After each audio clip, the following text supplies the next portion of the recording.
আসসালামু আলাইকুম। যুদ্ধের আন্তর্জাতিক সকল সংবাদে আপনাকে স্বাগতম।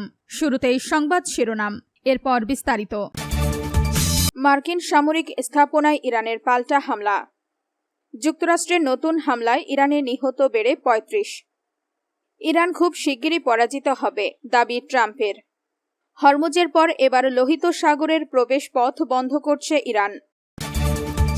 আপনি যদি ইসরায়েলের ধ্বংস চান এবং মুসলিমদের পাশে থাকেন তাহলে ভিডিওতে লাইক করে চ্যানেলটি সাবস্ক্রাইব করে দিবেন।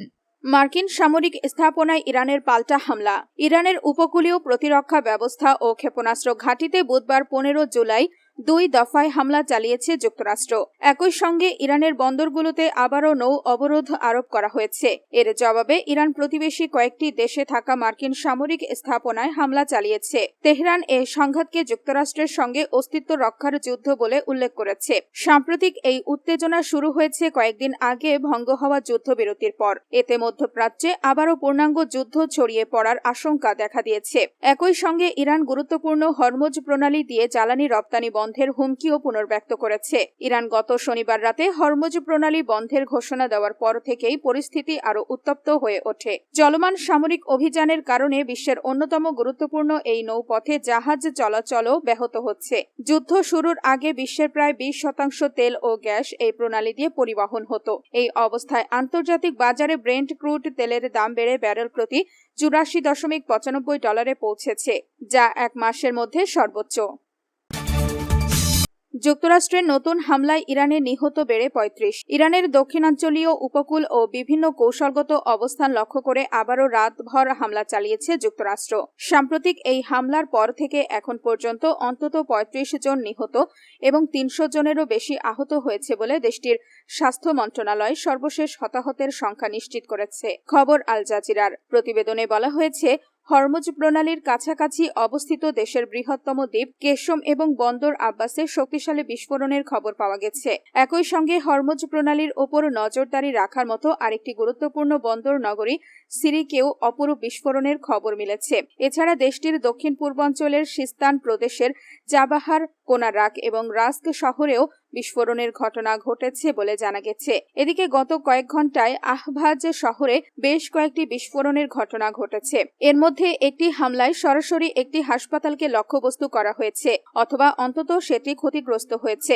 হামলার পর হাসপাতালটি খালি করা হয়। ওই হামলায় শিশুদের ক্যান্সার চিকিৎসা হাসপাতাল ক্ষতিগ্রস্ত হয়েছে বলে খবর পাওয়া গেছে।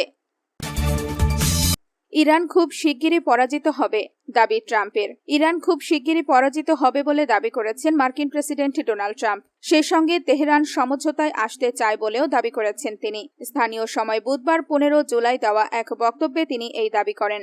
ডোনাল্ড ট্রাম্প জানান, ইরান এখন সমঝোতায় আসতে চায়, তবে তিনি এ বিষয়ে সিদ্ধান্ত নেবেন কিনা তা পরে জানাবেন। তিনি দাবি করেন, খুব শিগগিরই ইরান পরাজিত হবে, তারা খুব দ্রুতই পরাজিত হবে। এদিকে যুদ্ধবিরতির মেয়াদ বাড়ানো এবং শান্তি আলোচনা চালিয়ে যাওয়ার বিষয়ে দুই পক্ষের মধ্যে সমঝোতা থাকলেও তাদের মধ্যে আবারও সংঘর্ষ শুরু হয়েছে। মঙ্গলবার ১৪ জুলাই রাতে ফক্স নিউজকে দেওয়া এক সাক্ষাৎকারে ট্রাম্প বলেন, তিনি মার্কিন সেনাবাহিনীকে ইরানের তেল স্থাপনায় হামলা না করার নির্দেশ দিয়েছেন, তবে ইরানের প্রধান তেল রপ্তানি কেন্দ্র খারোগ দ্বীপ আবারও নিয়ন্ত্রণে নেওয়ার সম্ভাবনা তিনি নাকচ করেননি। ট্রাম্প বলেন, যদি আমরা তাদের সক্ষমতাকে যথেষ্ট দুর্বল করে দিতে পারি তাহলে আমি সেটি করার সিদ্ধান্ত নেব।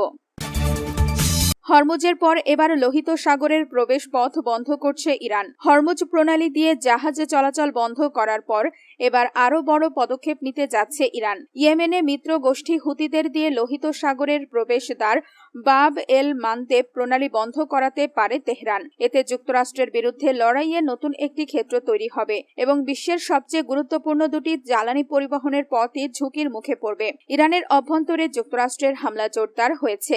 সমান্তরালে ইরানের মিত্র হিসেবে পরিচিত ইয়েমেনি সশস্ত্র গোষ্ঠী হুতিদের হামলাও বাড়ছে।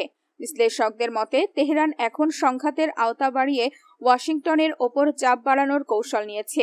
উপসাগরীয় এলাকায় বাইরে গিয়ে বৈশ্বিক বাণিজ্য ও জ্বালানি সরবরাহকে ব্যাহত করতে চাইছে তারা। হরমুজ প্রণালীতে জাহাজ চলাচল ব্যাহত করে ইরান এরই মধ্যে তার অন্যতম গুরুত্বপূর্ণ কৌশলগত ব্যক্তির প্রভাব দেখিয়েছে।